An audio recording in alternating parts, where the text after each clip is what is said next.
Okay, so here are the units at my mom's friend's neighbor's house. Got a Carrier Comfort.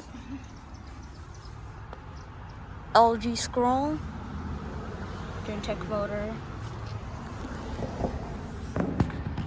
Who goes all the way back there?